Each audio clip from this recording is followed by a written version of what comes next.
तो सवाल दरअसल खड़ा होता है कि आखिर ये हादसा हुआ कैसे। जरा समझाते हैं आपको एनिमेशन के जरिए कि आखिर जब ये हादसा हुआ तो हालात कैसे थे, किस तरीके से दिखाई दे रहे थे। देखिए ये कवराई पेटी स्टेशन है और ये देखिए जो ट्रेन चल रही है आगे कैसे आगे बढ़ रही है। मैसूर दरभंगा ट्रेन है ये, और जैसे ही आगे बढ़ती है ये पटरी से डिरेल होते हुए ये आगे बढ़ जाती है, साइड में कट जाती है। और देखिए जैसे डिरेल होती है ये वैसे जैसे इसका रूट ये था, लेकिन रूट से आगे बढ़ते हुए ये लेफ्ट हैंड पे ये टर्न हो जाती है, जिसके चलते जो एक्सप्रेस वे ट्रेन होती है ये यहाँ पे टक्कर इसकी हो जाती है, जिसके चलते देखिए जो मालगाड़ी का जो डिब्बा देख रहे हैं आप, ये भी यहाँ पर पलट जाती है। एक झटका लगता है जोर का, इस झटके के बाद जो मालगाड़ी के जो बाकी डब्बे हैं वो पलट जाते हैं, और पलटने के बाद किस तरीके से देखिए ये बड़ा हादसा होता है।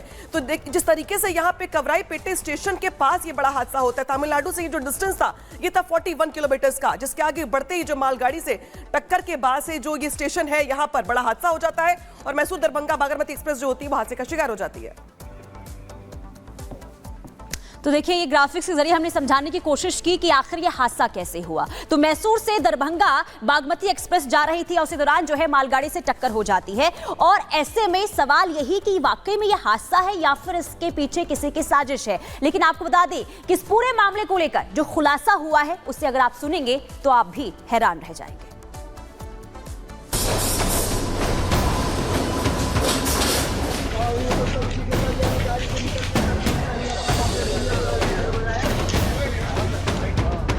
शुक्रवार को चेन्नई के पास हुए ट्रेन हादसे ने सबके होश उड़ा दिए हैं। इस हादसे में अब तक 19 लोगों के घायल होने की खबर मिल रही है। वहीं एक्सप्रेस ट्रेन और मालगाड़ी कैसे टकरा गई, इस पर भी सवाल उठाए जा रहे हैं। इस बीच हादसे की जो वजह निकलकर सामने आ रही है उसने सबको हैरान कर दिया है। रेलवे के सोर्सेस बताते हैं कि शुक्रवार को मैसूर से दरभंगा जा रही बागमती एक्सप्रेस चेन्नई के पास करीब 75 किलोमीटर प्रति घंटे की रफ्तार से चल रही थी। तभी एक्सप्रेस ट्रेन मेन लाइन में जाने के बजाय लूप लाइन में घुस गई और वहां खड़ी एक मालगाड़ी से टकरा गई। बागमती एक्सप्रेस की मालगाड़ी से टक्कर होते ही बागमती एक्सप्रेस के 2 कोच में आग लग गई और ट्रेन के कई डब्बे डीरेल हो गए। रेलवे के अधिकारी अब ये पता लगाने में जुटे हैं कि आखिर एक्सप्रेस ट्रेन मेन लाइन से लूप लाइन में कैसे घुसी और इस हादसे में कहां चूक हो गई। फिलहाल रेल हादसे की जांच जारी है। वहीं राहत बचाव कार्य भी पूरा हो चुका है। जो लोग ट्रेन हादसे में घायल हुए हैं उन्हें अस्पताल में भर्ती कराया गया है। वहीं परिजनों की सहूलियत के लिए रेलवे की तरफ से हेल्पलाइन नंबर भी जारी किए गए हैं। Bureau report, Republic Bharat. और तस्वीर दिखाते हैं आपको रक्षा मंत्री राजनाथ सिंह की, जो कि विजयदशमी के मौके पर शस्त्र पूजा करते हुए दिखाई दे रही हैं। विजयदशमी का त्योहार है आज, और इस मौके पर जो रक्षा मंत्री राजनाथ सिंह है उनको देख पा रहे किस तरीके से वो शस्त्र पूजा कर रहे हैं। और तस्वीर दिखा रहे हैं आपको शस्त्र पूजन की, क्योंकि आज मौका है विजयदशमी का, और विजयदशमी के मौके पर शस्त्र पूजा की जो परंपरा है उसको आगे बढ़ाते हुए देश के रक्षा मंत्री हैं राजनाथ सिंह, जो यहाँ पर शस्त्र पूजन कर रहे हैं, आरती कर रहे हैं। तस्वीर दिखा रहे हैं आपको हम रक्षा मंत्री राजनाथ सिंह की। हालांकि इसके पहले दिखाया था हमने आपको कि किस तरीके से देश भर में आज विजयदशमी के मौके पर पूजा अर्चना चल रही है। हालांकि इस मौके पे शस्त्र पूजन की पुरानी परंपरा है, लिहाजा विजय उत्सव के मौके पे जो शस्त्र है जिससे विजय हासिल किया जाता है, जो एक बड़ा हथियार होता है, लिहाजा शस्त्रों की पूजा की जाती है आज। और कहा जाता है कि बुराई पर अच्छाई की जीत का ये त्योहार है, तो बुराई पर अच्छाई की जीत के लिए जो शस्त्र इस्तेमाल होता है उसकी आज पूजा करने की परंपरा रही है पहले से।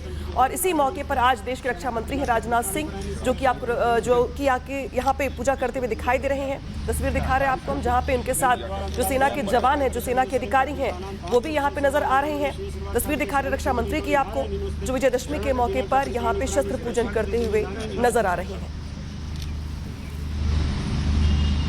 तो ये तस्वीर आपको दिखा रहे हैं रक्षा मंत्री राजनाथ सिंह की तस्वीर, जो शस्त्र पूजन करते हुए नजर आ रहे हैं। तो आज देश भर में विजयादशमी की धूम दिखाई दे रही है, और आज के दिन मान्यता ये है कि शस्त्र की पूजा करने की, और यही वजह है कि आज जो है हर जगह शस्त्र की पूजा की जा रही है। और इस वक्त रक्षा मंत्री राजनाथ सिंह भी पूजा करते हुए शस्त्र की नजर आ रहे हैं। इससे पहले हमने तस्वीर आपको दिखाई थी RSS प्रमुख जो नागपुर में शस्त्र पूजन करते हुए नजर आए थे, और अब ये तस्वीर सामने आई है राजनाथ सिंह की, जो शस्त्र पूजन करते हुए नजर आ रहे हैं। तो आज देश भर में विजयादशमी की धूम दिखाई दे रही है। आज आपको बता दें कि भगवान राम ने रावण का वध किया था, और इसके बाद से ही लगातार जो है इस दिन को बुराई पर अच्छाई की जीत के रूप में मनाया जाता है, असत्य पर सत्य की जीत के रूप में मनाया जाता है। और इसी बीच आपको बता दें कि परंपरा ये भी है कि शस्त्र का पूजन किया जाता है और किस तरीके से देखिए शस्त्र को माथा टेकते हुए राजनाथ सिंह यहाँ पर नजर आ रहे हैं। तो विजयादशमी उत्सव का मौका, इस मौके पर शस्त्र की पूजन की भी तस्वीर हम आपको दिखा रहे हैं। रक्षा मंत्री राजनाथ सिंह इस वक्त मौजूद हैं और शस्त्र पूजन वो करते हुए दिखाई दे रहे हैं। तो शस्त्र विजय उत्सव है ये, जहां पे रक्षा मंत्री राजनाथ सिंह यहाँ पे शस्त्र पूजा कर रहे हैं। शस्त्रों की पूजा करने के बाद उन्होंने पहले आरती की, इसके बाद प्रणाम करते हुए वो पूजा करते दिखाई दे रहे हैं। पर फिर से मुसलमानों को भड़काने का प्रयास किया है, उकसाया है और बड़ा बयान दिया है। ओवैसी ने कहा कि अगर ये बिल आया तो मुसलमानों की जमीनों पर सरकार का कब्जा हो जाएगा, जो जमीनें मुसलमानों की वो छीन ली जाएंगी। क्या कुछ कहा गया उनकी ओर से, रिपोर्ट में दिखाते हैं।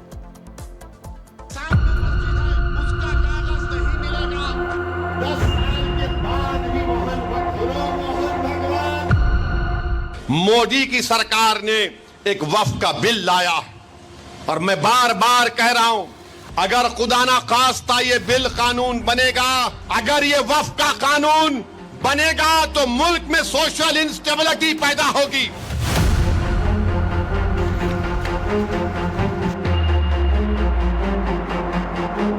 हम एक मस्जिद को खो चुके हैं मोदी, अब कोई मस्जिद कब्रिस्तान को नहीं खोएंगे।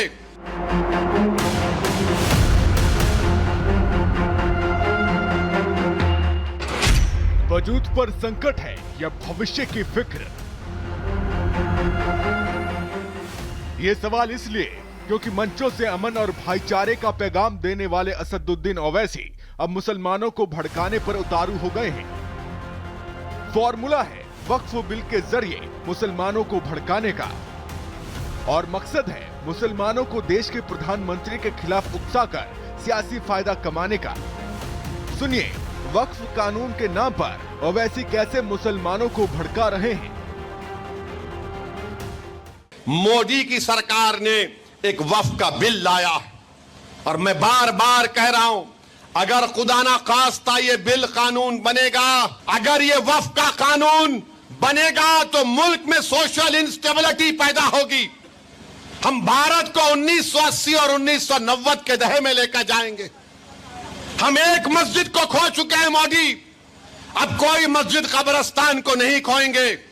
मेरे अजीज दोस्तों और बुजुर्गों, ये कानून मोदी बनाना चाहते हैं। बताओ आप कितना जुल्म निफरत इन लोगों में मुसलमानों के ताल्लुक से है। क्यों बना रहे हैं कानून आप? नहीं, वक्फ को अच्छा करने बना रहे। कौन सा अच्छा कर रहे हैं आप?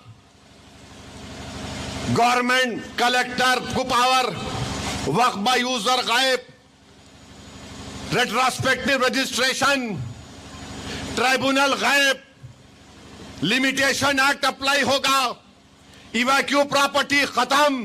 को क्या बचेगा फिर? खाली कागज पे लिखा होगा वक्फ बोर्ड। मालिक कौन होंगे? मोदी होंगे। लोकसभा चुनाव में मिली करारी शिकस्त और लगातार हो रहे विधानसभा चुनावों में वोट का ग्राफ गिरने के बाद अब ओवैसी एक बार फिर सीट बेल्ट बांधकर तैयार हैं। जोश ऐसा कि महाराष्ट्र, झारखंड और दिल्ली में होने वाले चुनाव से पहले पीएम मोदी के खिलाफ लोगों को भड़काने में जुट गए हैं। युद्ध मिडिल ईस्ट में छिड़ा है। एक अकेले इजराइल के साथ कई मुस्लिम देश एक साथ लड़ रहे हैं, लेकिन उसके लिए भी ओवैसी प्रधानमंत्री नरेंद्र मोदी पर निशाना साध रहे हैं। फलस्तीन में 70% लोगों के घर बर्बाद कर दिए वो जालिम बेंयामिन नेतन्याहू। अल्लाह उसको गारत करे, अल्लाह उसको जहन्नम का कुत्ता बनाकर जहन्नम में डाले। हशर का मैदान यहीं पर होगा, यहीं पर हिसाब किताब मीजान लगाया जाएगा। और जो दुनिया के बड़े बड़े लोग जिनके जमीनों में अल्लाह ने दौलत दी, आज वो गूंगे बनकर बैठे हैं। अरे जालिमों, तुमको और हम सबको अपने अपने अमाल का हिसाब देना पड़ेगा। ओवैसी के इस भड़काऊ बयान के पीछे एक सच्चाई ये भी हो सकती है कि ओवैसी की पार्टी AIMIM और नगीना के सांसद चंद्रशेखर की आजाद समाज पार्टी यूपी की 10 सीटों पर होने वाले उपचुनाव में गठबंधन करके लड़ सकते हैं। और ऐसे में माना जा रहा है कि ओवैसी चुनाव से पहले अपनी सियासी जमीन तैयार कर रहे हैं ताकि मुसलमानों को बरगलाकर वो मुसलमानों का वोट हासिल कर सकें और दलित मुस्लिम गठजोड़ से अपनी सियासत चमका सकें। Bureau report, Republic Bharat.